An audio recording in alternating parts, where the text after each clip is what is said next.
cat will not change for you. A cat's nature will not change for you. They just won't, right? They are true to themselves, and we can sense that. It's to the point that they manipulate humans so much that some humans have this this virus in their brain, literally, that causes them to be attracted to cats. That causes them to be obsessed with cats. Cats are so good at that they've manipulated us without us even knowing. Mind control. And it's all because of a little parasite called, you know the name, Toxoplasma gondii. It all starts when this parasite enters a cat because they literally only reproduce in their bowel. So the parasite, which by the way basically uses the mouse as a layover, they begin to rewire its brain in order to remove the fear of cats. And of course we now believe that when this same parasite invades us, they do the same thing they would to a mouse.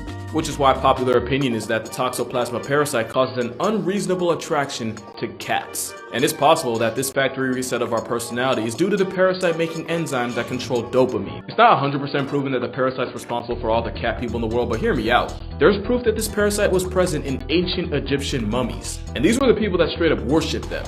Not to mention up to a third of all people alive right now have it, and most have no idea. And that's why I say cats have the wildest plot armor I've ever seen. So we change for them, they don't change for us. They don't change for no one. Cats don't change for anybody.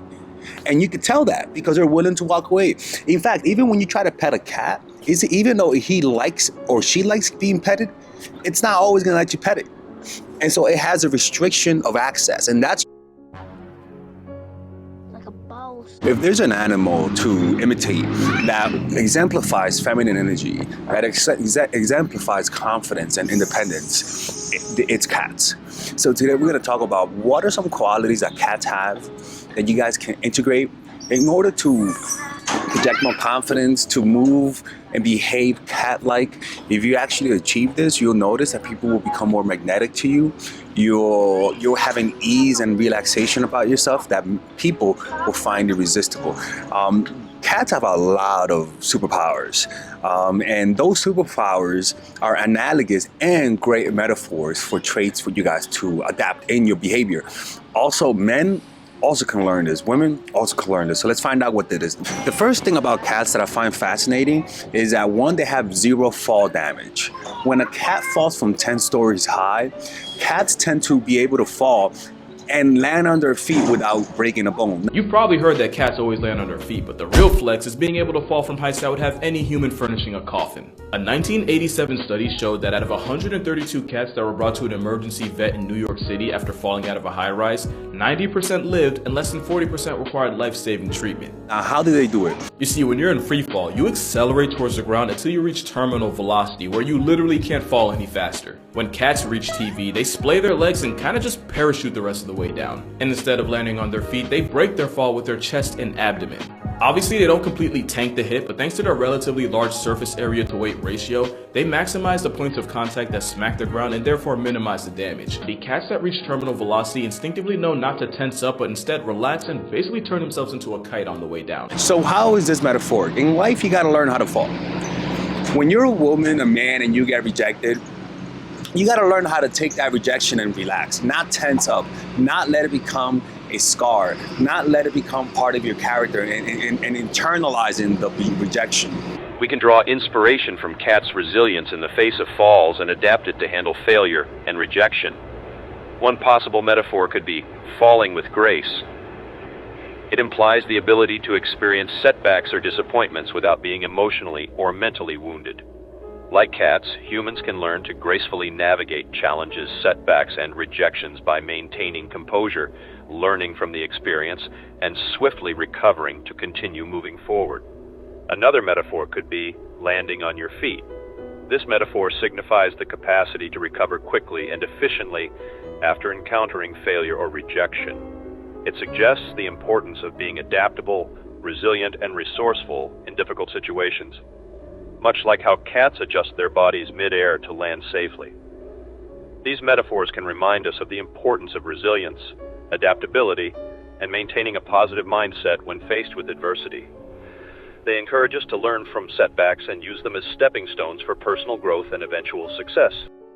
The next thing, which I find very fascinating, is that cats are able to mimic the sounds of other animals. According to researchers at the University of Sussex, many cats will exploit their owners with a soliciting purr. It's more high frequency, triggers a sense of urgency in humans, and even somewhat resembles the cry of an infant, and we just have to assume that's intentional. And in experiments, not only did humans have a faster response time when hearing that purr compared to a normal one, it even affected people that never owned cats. This distress purr likely triggers a deep, innate nurturing response in humans, meaning you're literally hardwired to answer to it no matter what you were doing before. And why is that important? It's because they're able to mimic sounds of cows also. So if there's a cow, and like cats have learned, felines, even tigers, have learned that if they mimic the sound of the animal, it can lure the animal towards them. So a cat will be able to mimic the sound of a cow. Are you mooing because you want to be one with the cows?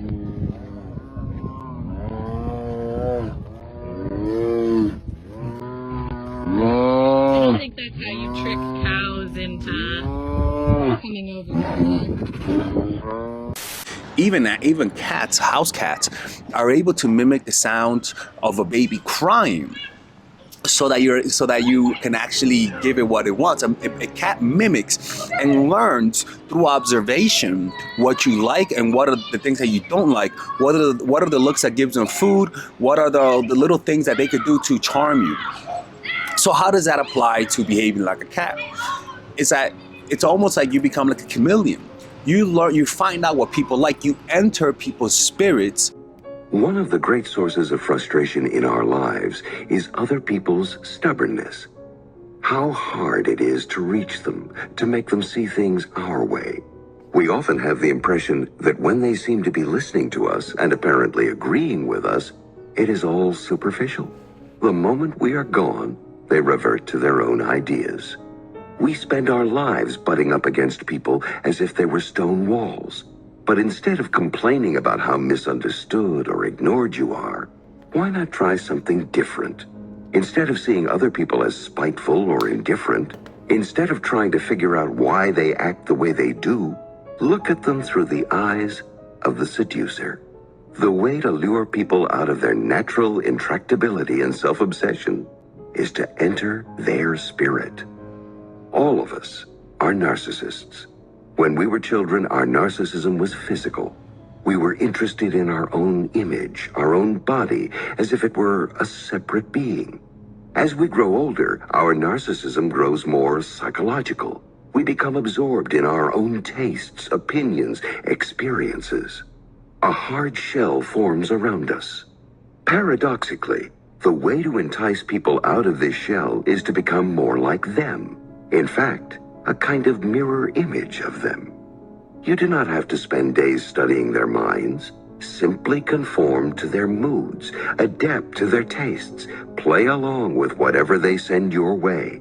In doing so, you will lower their natural defensiveness. And you mirror their values, you mirror their behavior, you mirror their wants and dislikes. So you become like a chameleon. What people who are charming actually do, they find out what you like and they tell you what you want to hear. Cats are the ultimate charmers.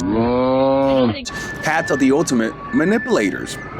Now, I don't want you to be manipulative in an evil way, but what I want you to do is be able to adjust according to where you are. If you know that if you're in a place in a work setting and you know that people around you are right-leaning, well then, and you know that they're so right-leaning that they'll literally fire you because you don't agree with them, then you learn how to blend in. By the way, let's just say you have a friend of yours who keeps dating Tyrone, the personal trainer, and Tyrone, the personal trainer, keeps playing her like a fiddle. What would you tell your friend if she's in that situation? Well, if your friend is single and she's dating Tyrone, the personal trainer, and he keeps playing her, that will tell her, look, tell your friend to purchase my course, The Psychological Game of Attraction. It's a course that I made specifically for women who are single and who want to go from being single to being in a relationship. And a lot of people struggle how to get through those phases, right? So in that course, I teach you everything that you need to know on how to overcome that barrier. The second course that I would tell your friend Melissa to, let's just say she's in a relationship with Tyrone, the personal trainer, and she's having a tough time connecting with Tyrone. What would I tell her to do? Well, I would tell your friend, first of all, check out the course Natural Chemistry. It's a course that allows you, It's a course. It's a 6-week course to develop emotional, like an emotional connection with your man, and also it'll teach you how to set boundaries, how to read men. There's a section about human nature. It's a 6-week course with a bunch of bonuses on how to develop that connection. The next one is, let's just say your friend is dating Tyrone, but she's not assertive enough. She doesn't know how to stand up to Tyrone and tell her what she wants. Well, I would tell her, check out the course Nice Girl. It's a course that I developed in order to develop assertiveness trainer. It's not a long course, but it's a course that will literally give you all the tools on how to become all of that. Now, if she wants to purchase all of those courses and she's literally struggling and she needs to master this part of her life, I would tell your friend Melissa to check out the course. I would tell your friend to check out the Mindful Attraction University.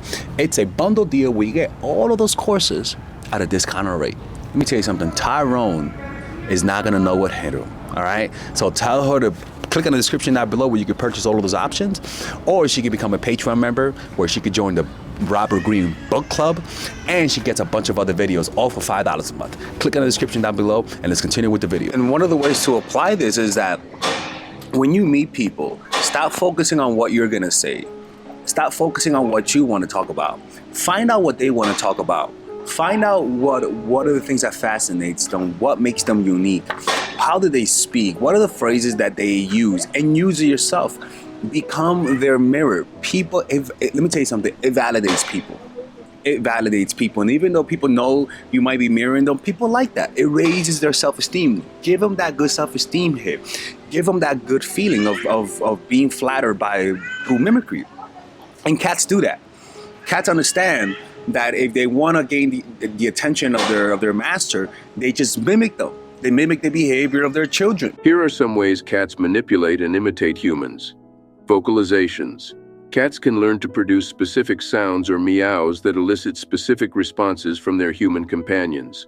By mimicking certain vocalizations, they can effectively communicate their needs or desires, such as requesting food or attention.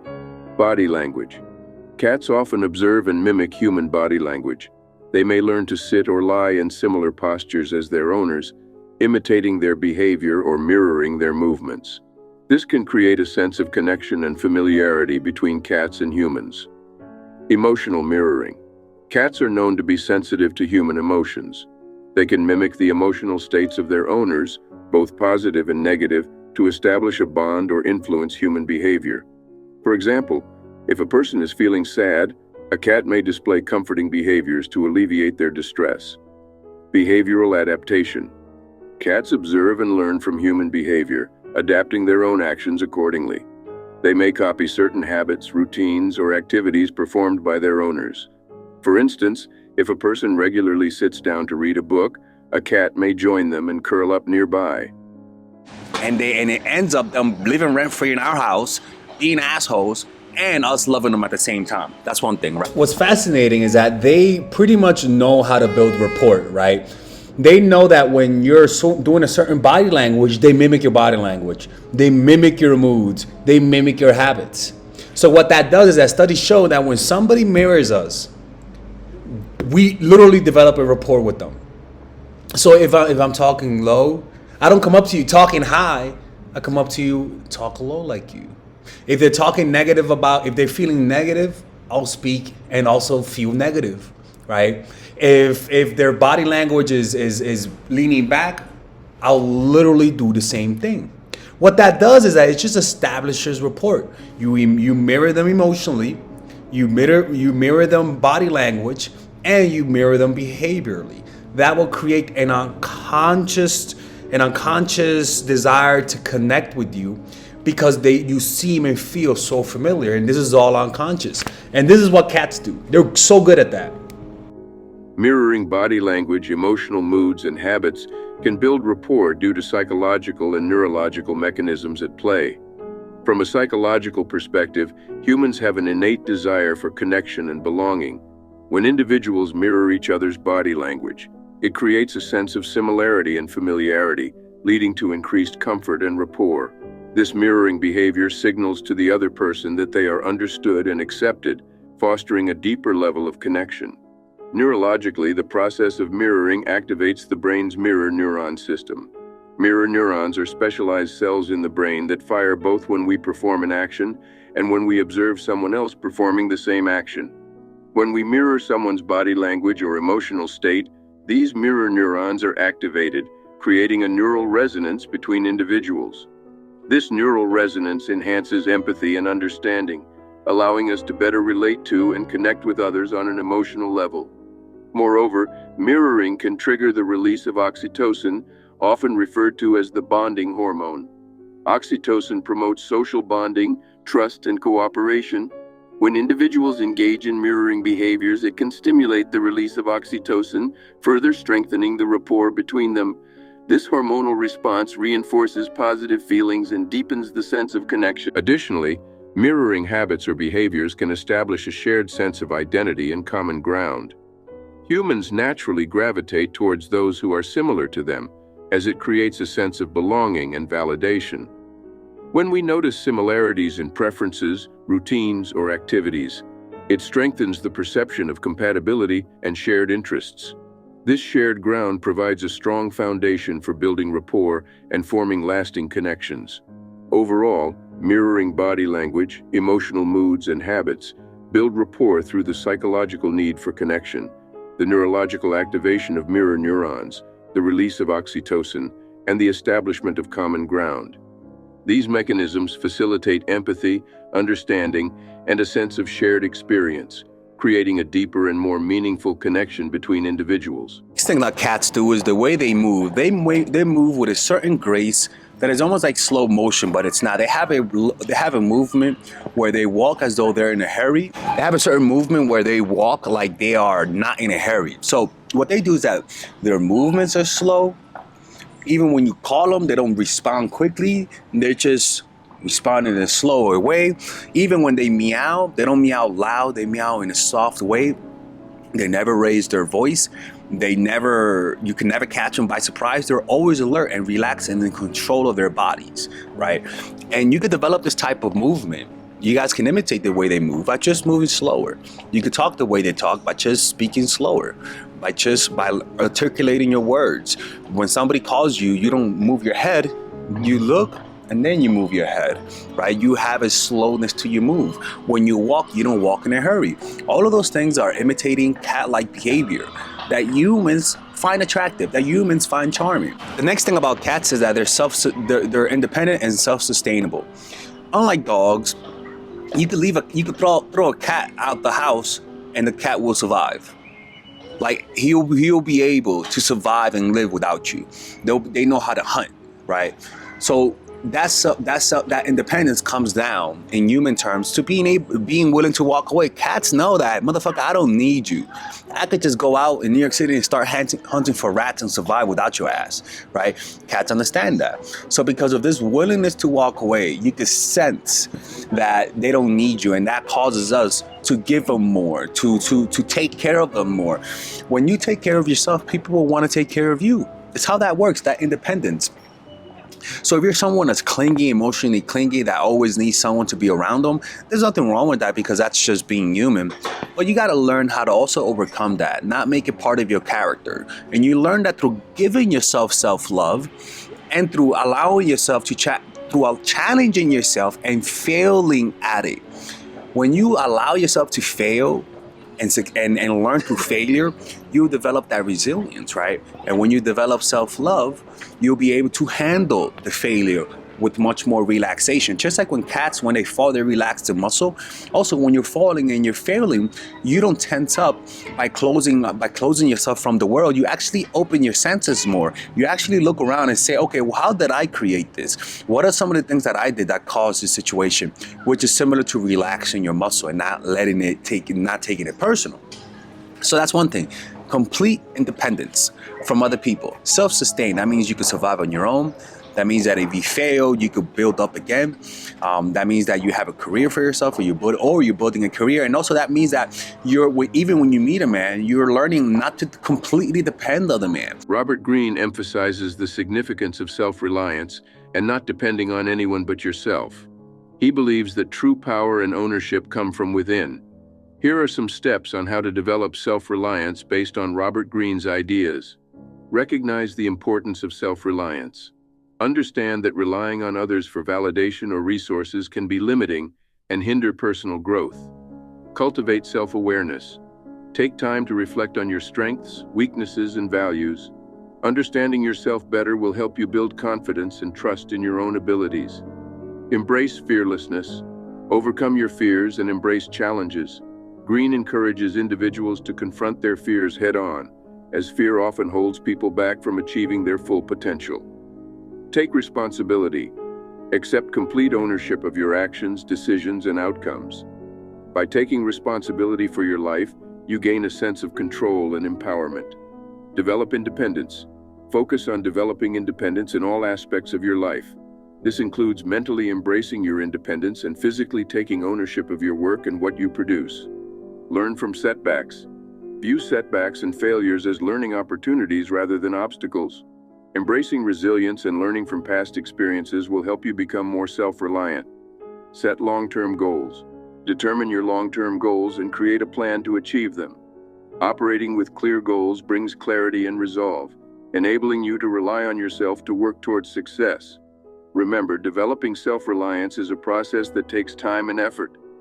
By following these steps and maintaining a mindset of self-reliance, you can cultivate a greater sense of empowerment and achieve personal growth. Now, don't be too dependent, because it actually hurts women, to be honest with you. It really does. Like, honestly, it really does.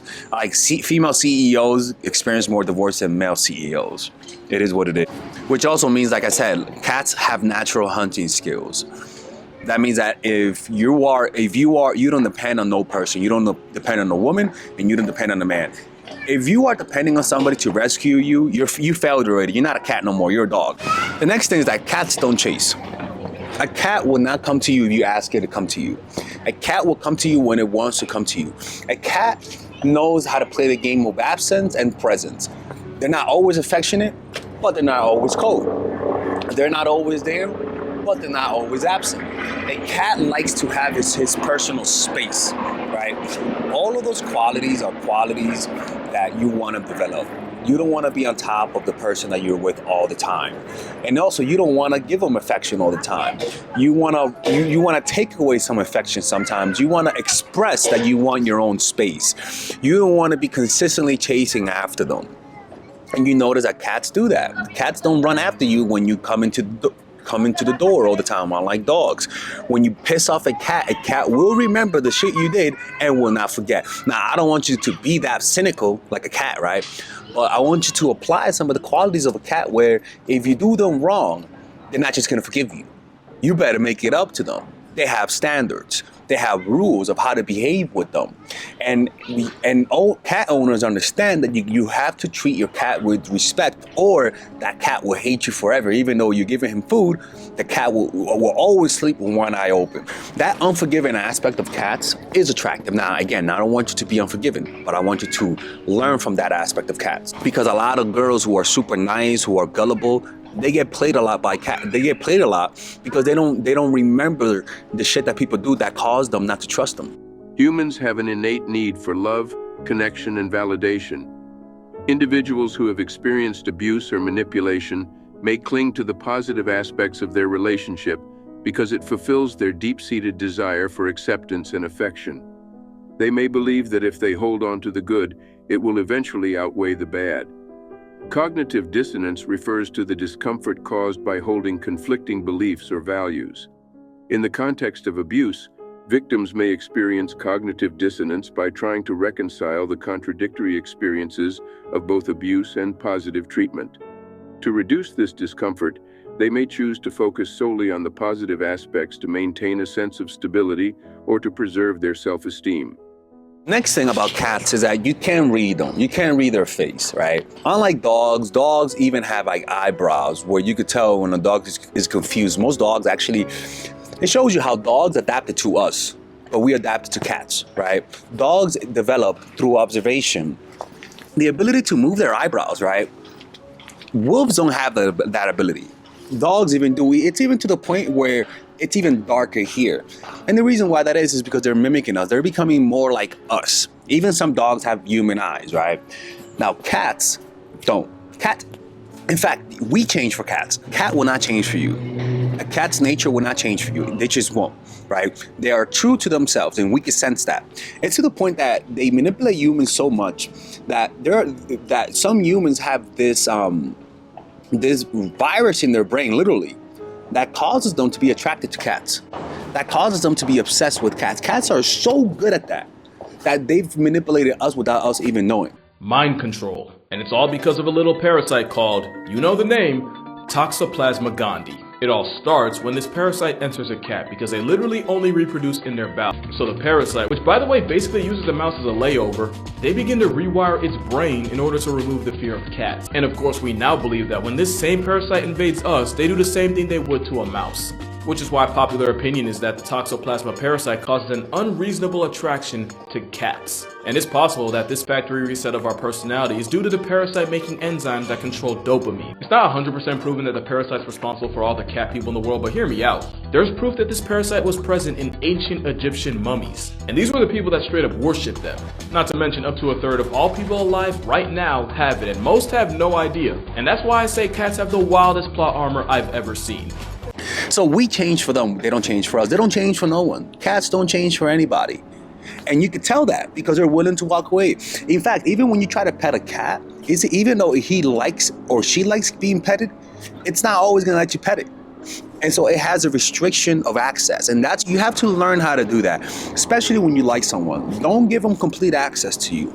Always leave some distance. Even now, not distance all the time, but from time to time, because people need to sense your absence. People need to sense your distance in order for them to keep respecting you. It's just part of human nature.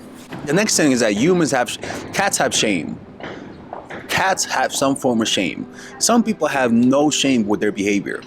Some women are so, and some men and women like talk about the things that they do, and it's like, yo, stop sharing some things, right? For example, cats, when they go to the litter box, they don't like being looked at.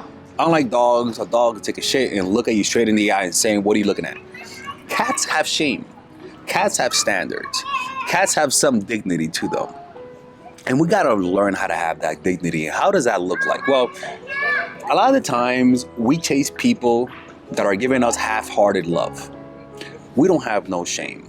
We chase without thinking how we're coming across. We have no self-awareness of how we look in front of others. Cats have a certain have a certain level of shame to their behavior where they don't let you see them take a shit. That's just how it is. And we gotta learn to develop that type of shame where we know that where if somebody doesn't like us back, we don't just keep chasing like a dog. We have some pride and say, you know what, even though I like them, I got some goddamn pride, man. I'm attractive too. I don't have to be the one that's chasing all the time. Why don't you chase me? That's having pride. That's having shame. The next thing about cats is that they're flexible. Now, this flexibility is not just me telling you to do yoga. It's also having a flexibility of your mind. It's being able to adapt.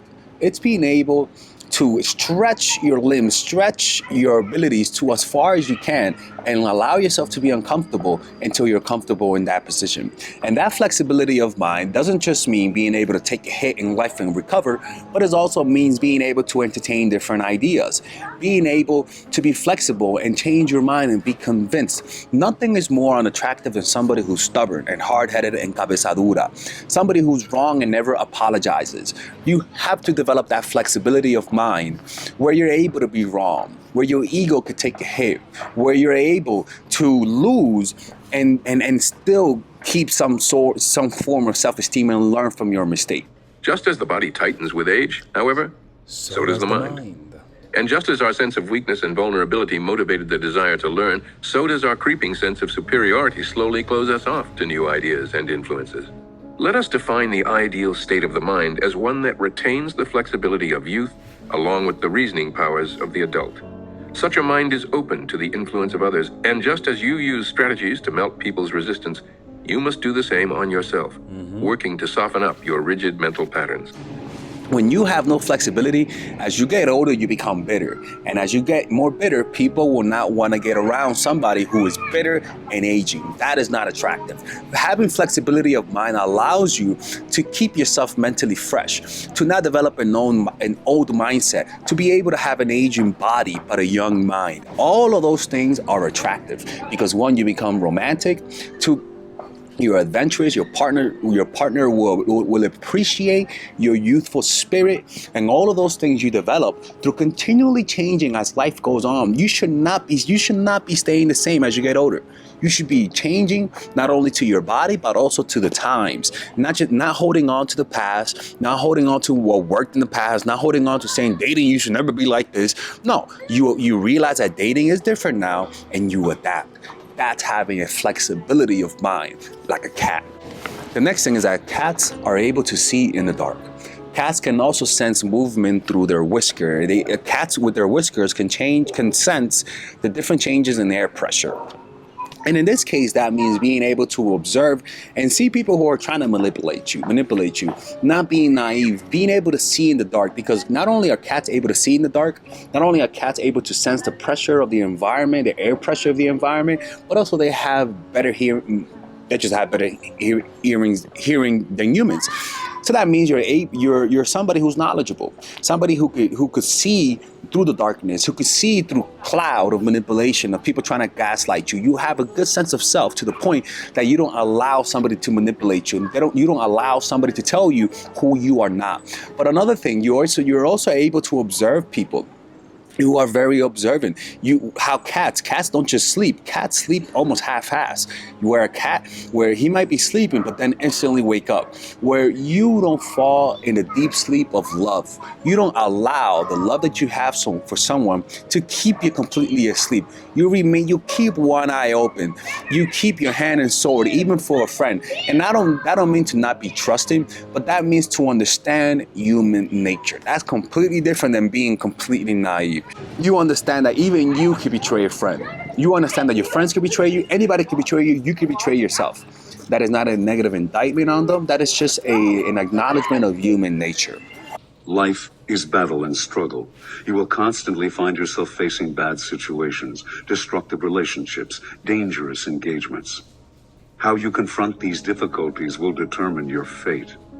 As Xenophon said, your obstacles are not rivers or mountains or other people. Your obstacle is yourself. If you feel lost... And if you're not aware of that aspect, it's because you're not seeing through the darkness. You don't have that cat-like vision to sense movement, to sense the changes in air pressure, to sense when somebody's trying to sneak up from behind you, to be naive enough to believe everything people tell you. Lost and confused, if you lose your sense of direction, if you cannot tell the difference between friend and foe, you have only yourself to blame. Think of yourself as always about to go into battle. By the way, this is the 33 strategies of war. Everything depends on your frame of mind and on how you look at the world. A shift of perspective can transform you from a passive and confused mercenary into a motivated and creative fighter. Focus on an enemy. It can be someone who blocks your path or sabotages you, whether subtly or obviously. It can be someone who has hurt you or someone who has fought you unfairly. It can be a value or an idea that you loathe and that you see in an individual or group. It can be an abstraction, stupidity, smugness, vulgar materialism. For example, Christians, the enemy is sin. For people who are motivated and work-oriented, their enemy is laziness. For people who are honest, their enemy is people who are dishonest. They're able to keep their values by identifying what they don't want. Not listen to people who say that the distinction between friend and enemy is primitive and passé. They are just disguising their fear of conflict behind a front of false warmth. They are trying to push you off course, to infect you with the vagueness that inflicts them. Once you feel clear and motivated, you will have space for true friendship and true compromise. That's when all of a sudden you're able to see. Your enemy is the polar star that guides you. Given that direction, you can enter battle. keys to warfare. We live in an era in which people are seldom directly hostile. The rules of engagement, social, political, military, have changed, and so must your notion of the enemy. An upfront enemy is rare now, and is actually a blessing. People hardly ever attack you openly anymore, showing their intentions, their desire to destroy you. Instead, they are political and indirect. And that's even more slippery. And that's why it gets very dark. That's why we feel ourselves getting hit, but we don't see the people hitting. That's why we see peace, but we have the battle scars. We are conflicted by what we see versus what we experience. Although the world is more competitive than ever, outward aggression is discouraged, so people have learned to go underground, to attack unpredictably and craftily. Many use friendship as a way to mask aggressive desires.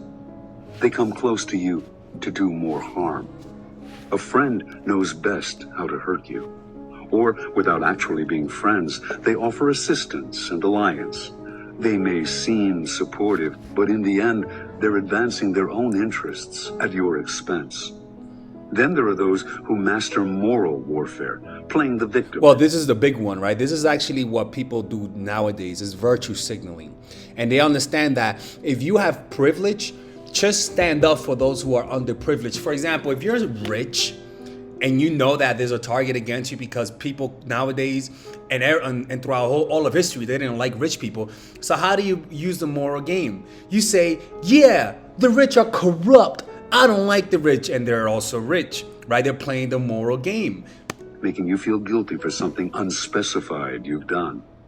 The battlefield is full of these warriors, slippery, evasive, and clever. By the way, this is how our Robert Greene book club is. This is part of the Robert Greene book club, where we review Robert Greene's videos in a similar way. If you wanna, we're going through all of his books. So if you wanna join the book club for just $5 a month, you can click on the description down below where it says join the Patreon. Understand. The word enemy, from the Latin inimicus, not a friend, has been demonized and politicized. Your first task as a strategist is to widen your concept of the enemy, to include in that group those who are working against you, thwarting you, even in subtle ways. Sometimes indifference and neglect are better weapons than aggression, because you can't see the hostility they hide. Without getting paranoid, you need that's the key. Without getting paranoid, doing it with an open mind, doing it with a relaxed state of mind, not doing it out of panic or surprise. Realize that there are people who wish you ill and operate indirectly. Identify them, and you'll suddenly have room to maneuver. You can stand back and wait and see, or you can take action, whether aggressive or just evasive, to avoid the worst. You can even work to turn this enemy into a friend. But whatever you do not be the naive victim. Do not find yourself constantly retreating, reacting to your enemy's maneuvers. Arm yourself with prudence and never completely lay down your arms, not even for friends. You can sit back and read the signs, or you can actively work to uncover your enemies. Beat the grass to startle the snakes. Anyway, so this is how to behave like a cat, people. All right, cats have a lot of great qualities that I want you guys to imitate. If there's a spirit animal that I tell people to imitate cats. Even men and women, behave like cats. You will notice that, like I said, cats don't chase people. Cats don't chase affection. They'll come to you when they want to. But cats, even when you want to give them something, cats don't accept everything, right? Cats don't take everything you give them. Cats have standards. Cats say, I don't want, even though that's nice, you're not going to buy me with it. But also another thing about cats is that cats give. When they like you, cats will give you a gift of a dead rat. Even though it's kind of creepy, a psychopathic killer, and he's like, hey, look, a dead rat. But what that says is gratitude. Cats don't just take from you. Cats also want to give. They're not completely selfish. They know gratitude. And with people, you got to show people you care about them. You got to be thoughtful with people. Give them gifts for their birthdays. I'm not just saying in general. Like be thoughtful with your friends, with your partners. Pay attention to what they like and give it to them if they've done well to you. That shows appreciation. If people appreciate that, just don't give them a dead rat unless it's a cat. The next thing about cats is that they have complete control over their body. And in that case, I want you to develop that coordination, that control over your emotions, over your body. How do you do that? Controlling yourself. Not allowing your compulsions to control you, not allowing your desire to text, not allowing your desire to get this person validation to cause you to act out of character and lose control. So how do you do that? You develop that through developing a meditation practice. Literally, a meditation practice will teach you how to control your body. Plain and simple. And so one of the things that you can do is practice loving kindness meditation. You will develop that self-love. And you could Google how to develop love and kindness meditation, or you could check out my course, Emotional Mastery, which is a course on how to develop emotional mastery through a bunch of different meditation strategies. All right. Now, the next quality is that the cats all have their weapons, but they don't walk around with the weapons out in the open. In other words, their claws. Their claws are retractable. They don't consistently walk around threatening people, but if they need to fight, they fight. In other words, you don't flaunt the fact that you're willing to walk away. You don't verbally threaten people. You're not the aggressor, but you do have the capacity to inflict pain. You do have the capacity to defend yourself. And so to develop that behavior of cat-like quality, you gotta have the potential to provide force, the potential to inflict pain on people who try to mess with you. And you develop that ability through being willing to confront people who are abusing you, being willing to counterpunch, being willing to punch, being willing to fight, being willing to die in battle. You pretty much bring peace to your life through strength. And you send those signs of strength by first developing your ability to fight, by first developing your ability to confront people, by developing the ability to defend yourself. And you can learn how to do that through watching the strategies on my channel. But that's one of the most important aspects of cats, is that they're able to intimidate. But they don't walk around with the weapon of intimidation consistently. They only do it when they feel attacked.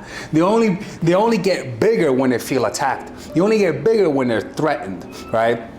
And so a lot of us don't have that ability. A lot of us walk around with weakness, unwilling to fight and unwilling to defend ourselves. And as a result, we attract people who will hurt us. Anyways, I hope you guys enjoyed this video. If you guys ever want to work with Father Alex one-on-one, go to mindfulattraction.org. And don't forget, join the Mindful Attraction University. It's where I sell all of my courses in one bundle. It has the courses on how to build a relationship, how to go from dating to being in a relationship. We got in that Mindful Attraction University, we have courses on how to build more assertiveness.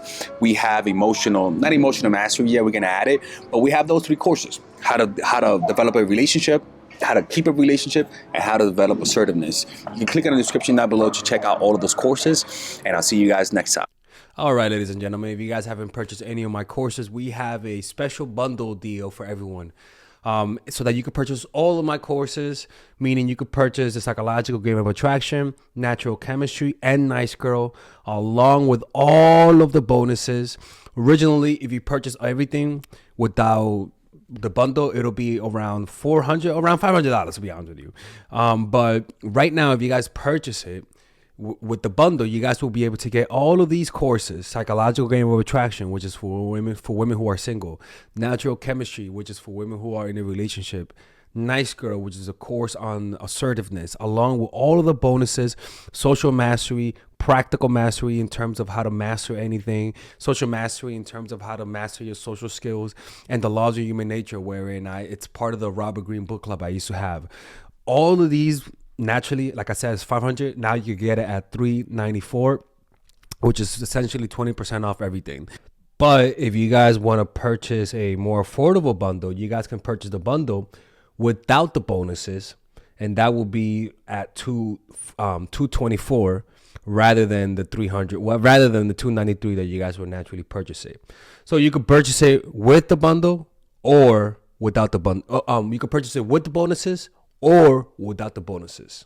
It's all of the work that I put in the last 4 years, in the last 5 years actually, all of the research that I've done. And this course, rather than watching all of my videos, and because they could be random and you could sort of like lose the big picture, because there's just so many videos. You guys get all of the content condensed in a course. Trust me, people, if you guys purchase this, you won't regret it. If you haven't purchased it, hopefully this will push you towards it, because it's something that I believe in, and everyone who's purchased my course have been satisfied with it. And if they didn't like it, I always give their money back. I have never rejected a refund. All right. So purchase it right now. Click on the description down below where it says purchase the bundle, and I'll see you guys inside.